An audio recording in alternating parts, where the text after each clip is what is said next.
Davita wakatambao kusvika maila popota Miriam ndokuimbao nenindoi social media mandinoswera ndichiona kuti nyaya dziri kufamba sei. Sasekuru vevanhu ndirini futi refri, ndini refri mugame rachona. Nditi ukatoona tisina kutaura pana pachannel uri celebrity chimbodzokera futi unofunga kuti kuti zviri kufamba sei, because panapa haatotibata macelebri ese. So listen, uri munyowani ita zvokusubscribe ujoine family, turn on notification bell so that whenever we upload a video you will be notified. Nchitoti maswera sei kwese kwamuri vazukuru vangu vana vehanzvadzi dzangu. Anditi the only Zimbabwean uncle ndindega sekuru wenyu.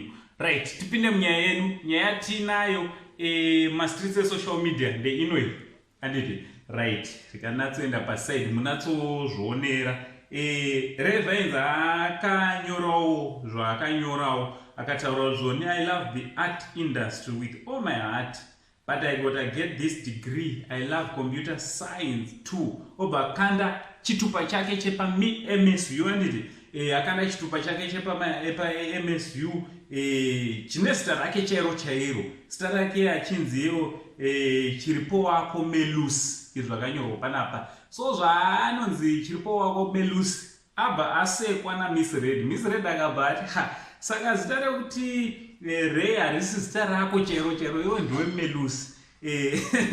Hanzi it's like the day pandakauziva zvakare kuti zvoni Bev Sibanda harisi zita rake. Amenoti akazviwana kupi Miss Red. Yani Bev akabva ati handinyarare pakadai. Handiti Bev obva apindura zvakangwara.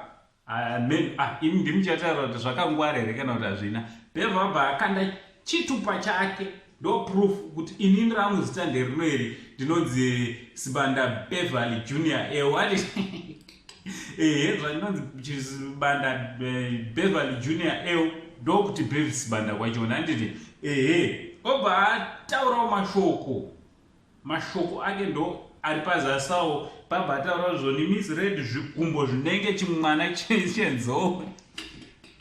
Kwatori kutokandidzana mashoko.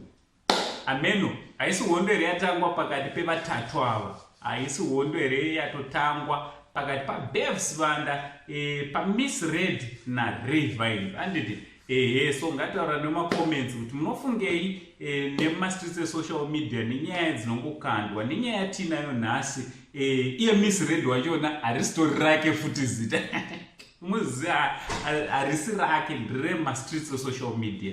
Ngataura nemacomments from the only Zimbabwean uncle, but zvinotichi much love.